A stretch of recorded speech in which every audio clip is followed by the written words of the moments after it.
I wanted to take a minute to talk to you about motor skills, and in particular, fine motor skills. This is one of these things that we're going to hear about a lot in the classroom, our fine motor skills. When we talk about motor skills, we really usually put them in two different categories. I put them in four different categories. But you'll hear people talking about fine motor skills and gross motor skills. And the gross motor skills are the big muscle skills that, the running, jumping, walking, skipping, kicking a ball, those kinds of things. Think all the team sports. That's going to be included in gross motor. Fine motor is going to be all of the hand and finger skills. And usually when you're going to your IEP, the way it breaks down, not completely, but generally, that the gross motor skills are going to be considered under APE, which is adaptive physical education. So if your child is behind in gross motor skills, a couple of them will be worked on, fine motor skills will be worked on with the OT, the occupational therapist, but most of them, the big gross motor is going to be with the APE instructor, adaptive physical education. I know it's alphabet land. But the fine motor skills are going to be things that are usually addressed by the OT. So if your child is behind in the finger and the hand skills, you're probably going to get some occupational therapy hours in your offer of FAPE, which is our jargon of the day today, FAPE, Free Appropriate Public Education. And also, usually they will lump in with the OT sensory issues, so that if your child is having a difficulty, is sensitive to noise or light, or requires, some sort of physical contact, whatever it is, that will be lumped in with the OT as well. But we can always, since our topic today is autism in the classroom and how do we set our kids up for success, we want to be working on fine motor and finger motor skills as early as we can. And we want to make those kinds of things really reinforcing. And here's why. So much of what you want to achieve with your child, and it doesn't matter where your child's functionality is, when we have, one of the first things that parents hope for is toilet training. Well, fine motor is going to be, and finger skills and hand skills are going to be really important to toileting, because being able to pull their pants up and down, hand skills, being able to unbutton and unfasten and refasten and rebutton or unzip or zip up, all finger skills, right? And it is a big part of it. Even, not to get too graphic here, the wiping thing is a hand skill, right?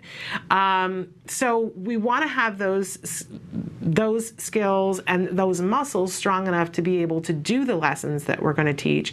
But then consider even further along the line that for a child to be able to color, we want to get that, the beginnings of a tripod grasp to be able to color. And we want to develop that so that when they move into writing, that we firmly have the tripod grasp. So a really important area that we want to target for ourselves as parents to set that child up for success. You'll see that when you get offered FAPE, there's only a certain amount of time that they can devote to OT. And also, one of the big issues is that when your child has OT, they're going to do some opportunities to push in where the OT comes into the classroom to work with your child while they're with the rest of the kids in the class and they're working on something together. But they're also going to ask for a pull out. And that is when the OT comes to the door, requests your child leaves the classroom and goes someplace to work on those kinds of skills while the rest of the class continues to get instruction. Okay, as a parent and as a former teacher, that gives me hives. It literally makes me break out into hives, because if our kids are behind, we want them to miss as little of the classroom time as possible. And you can make the argument, well, they're not constantly getting instruction, but if they're not getting instruction, it's key social time. So for me, having a pull out, right? And as a teacher, there's nothing worse than you're about to teach something and the person that you need to teach it to, probably the most, somebody comes and takes them out to go work on something else. Now, these skills are so important, right? We need for the child to have these finger skills in order to be able to progress with the curriculum, but it's that constant battle of, is the child in the classroom? What's more important? How much time are we taking them out, right? So I think that it falls to us as parents to be working on these things at home so that we can minimize the pull-out time. Recipe for success, right? Setting them up for success. So and to make those things reinforcing too, by the way, key thing for us to do at home.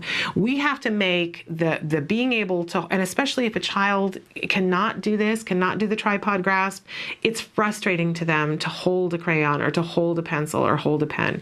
Something that we can do for our kids to help them and to make it reinforcing. If kids already like to color, if coloring is already reinforcing to them, what we can do is take our crayons and make them really small. You can, cut them with a knife.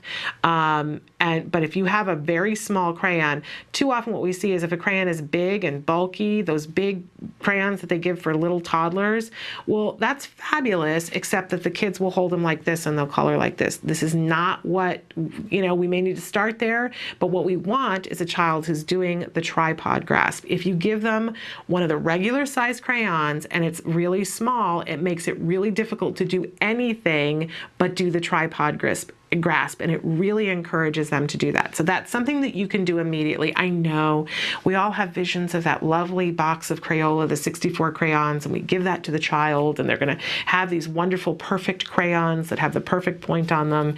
That's great. Have the box of 64 Crayolas, but go buy the really cheap box of crayons and cut them up, right? And that's what's going to help your child to get that tripod grasp. And then reinforce the dickens out of it. If they're coloring with that small crayon, make sure that you're making that reinforcing by pairing something that's reinforcing, that if the child will hold that and color and only work on one thing at a time. If they're doing the tripod grasp, don't worry about whether they're in the lines. You can worry about in the lines later on, but let's get that tripod grasp going and reinforce for it so that if the child, and you can feel it out for yourself, whether it's that they color one section and when they do that, they get the thing that's reinforcing, or that they color for a certain number of seconds. If the child really finds it aversive and they really don't like it, you can have it be, that they color for 3 seconds and they get the reinforcement. And then tomorrow you make it 4 seconds and then it's 5 seconds, and but make it reinforcing. Another great thing to do are those lacing cards and the laces with the beads. And there's nothing more fun. I know, can you tell I'm an ex-teacher? I love to go to those educational supply stores. But garage sales are also great for this too, because the educational supply stores can be expensive. Make sure that you request a discount, because they always give a discount to teachers. And if you're doing any kind of teaching at home with your child, you qualify for it. So ask for the discount. But they have those great lace-up cards where the child has to put the lace through a hole to what I love are the ones that there are 2 pieces to it that we were able to find, and I didn't know that they made these ones specifically for boys, that it showed like a baseball scene, and then there was a glove that had to be laced onto the card, because the ones where they're just lacing the card, I don't think it's as reinforcing for them, because you're just putting a lace through a card. It's not really accomplishing something, but for some reason, attaching that glove to the picture for some kids will be more reinforcing. But again, you want to make it reinforcing by when, maybe it's when they poke it through one hole and then the other one, they get reinforcement. And we have to always remember that it's got to be the thing that's reinforcing to them, not the thing that we find reinforcing. And then stringing beads. What's funny about that is that I tried to get my son to string beads, and I could not get him to find it reinforcing. It didn't matter what I did. He did not find it reinforcing. And I've said before that his kindergarten teacher is a saint walking on this earth. She is just the most wonderful teacher ever. And she made it reinforcing for him. Part of it was because there were peers sitting there and doing it, but she found macaroni that was, and they colored it into different colors, and she was teaching them how to count to 100. So she really wasn't working on the lacing, but this is brilliant teacher, right? So she had different colored macaroni, and and they each got to pick the color of shoelace that they wanted. So of course, my child finds blue reinforcing. He was so excited that he got the blue lace, and they had to make a rainbow with the macaroni, taking 10 of each color. So they were counting to 10, and they were making a rainbow necklace that would have 100 pieces of macaroni on it. My child was so excited. He was working overtime to get that grasp and to, do the hand skills to get that laced on. He was so proud of himself, and counting to 100 at the same time, because 10 groups of 10. So, whatever it takes for it to be reinforcing to your child, but it reminded me that there is always a way that we can make it reinforcing. Whatever it is, getting that finger grasp, getting the pincer grasp, because it's going to help our kids in everything that they do. Toileting, writing, being able to open a water bottle, stop and think, being able to hold a fork and a spoon, all of those things come with the finger skills, but make it reinforcing.